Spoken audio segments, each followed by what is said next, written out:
What's up, people? I have just a few words to say. For Kieran's Prime Brew, Kirin Ichiban Stout. No, This is the SoftOtaku intro song. I know it isn't very long, but I hope you will enjoy my video. Yeah, so I've been kind of doing a little bit of looking into the matter of the Xbox One and the PS4, and I have a few thoughts.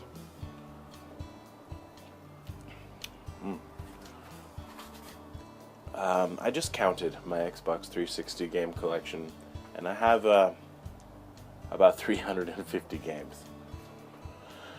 Yeah. Those games, when I put them into my Xbox 360, play. They haven't been installed on the hard drive, and I don't need the internet. Granted, there may be an update for 1 or 2 or 10 or 50 of them.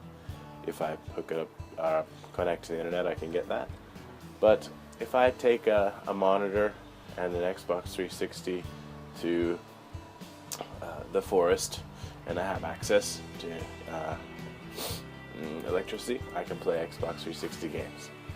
With the Xbox One, because you need to have online connection pretty much all the time, if you don't have internet, you're kind of out of luck. Plus, you have to install the games on the hard drive. It's required. Now, my PS3 has a 1 terabyte hard drive that I installed, and it's filling up pretty fast because PlayStation Plus keeps giving me free games, and I'm like, yeah, I'll take it, even if I have a lot of them, because it saves me, going to get the disc off the shelf and wear and tear and all that, and it's free, So, yeah, I'm not a fan of installing games on the hard drive generally, unless it's a game I'm just going to be playing a ton. Because it takes up space on the hard drive, and then what's the point of even having the disc if you're going to have to install it on the hard drive anyway? Plus, once you've installed it, it's then considered... Wow, this is really cold. I should put it down. Used or secondhand or whatever the terminology they want to use for it is. So then you have to pay a fee if you want to install it on another hard drive. And you have to install it on the hard drive or it won't play. So I'm just thinking, what's the point of buying a disc? I mean, it just seems like it would be more honest of Microsoft just to say, yeah, our games are all going to be download only, because it's the same thing, right? I mean, unless this fee is really low, like $5 or something, but even then, I have no desire to buy the disc-based games because they, in and of themselves, are kind of useless. You have to pay this fee, and in 50 years or whatever, 50 years I'll be dead, I reckon, but if somebody wants to play an Xbox One game, it'll probably be out on emulation or whatever, so maybe a lot of people just think that doesn't make sense, but I, as a gamer and as a collector, like being able to know that all I need is the disc, and the console, TV, and electricity, or a screen and electricity, and I'm good to go. So when you start requiring internet, you require install, and you're charging money, so there's another transaction that has to happen, and that's going to be digital and involving the internet and stuff. What's the point of even having the disc at all? So I'm not going to say for sure that I'll never get an Xbox One, but I certainly don't have any plans to.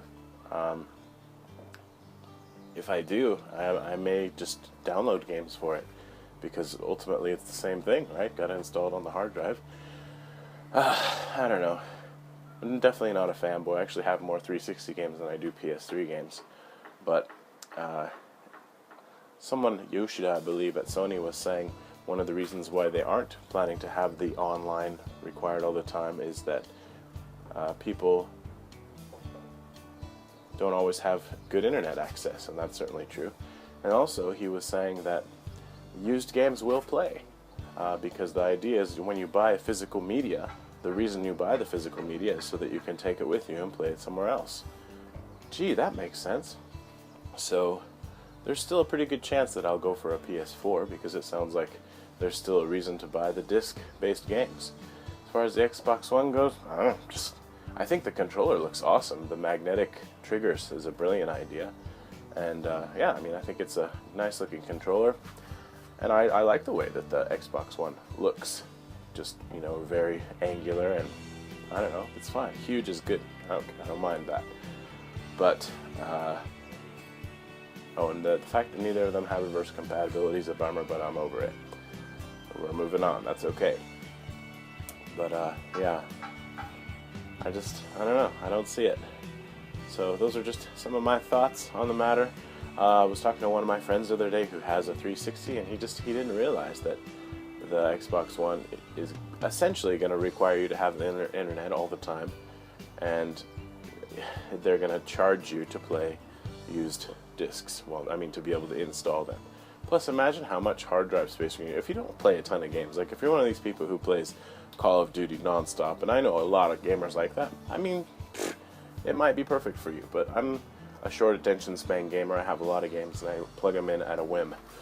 And having to install all of them is going to mean a really full hard drive really fast, most likely, for me. So, oh yeah, and I was also going to say, the TV thing, I just don't care. It's I couldn't care less, by the way, not I could care less. So if you've been saying it wrong all these years, now's your chance to change. Huh.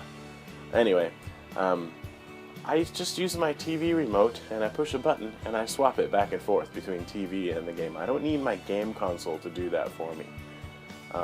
I also have a button I can use so that I can have the TV on one side of the screen and the game on the other side. I already don't need that stuff.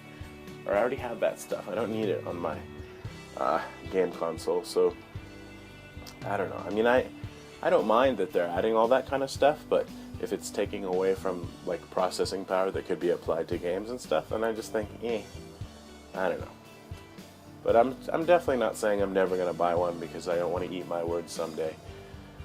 I don't know. If it's not too late, I hope they change their mind, especially about the used game thing, because really, what's the point of buying physical media if you have to install it and then you have to pay to make it work? Like, you might as well just download the games. And if things continue the way that they seem to be saying they're going to, if I ever do get an Xbox One, I imagine I'll just download games for it, save shelf space, I guess, because there doesn't seem to be much reason to collect for it. Which is a bummer for Microsoft, because I spent a lot of money collecting Microsoft Xbox 360 games. Anyway, I'm just kind of rambling now, so anyway, vote for Pedro. Bye-bye.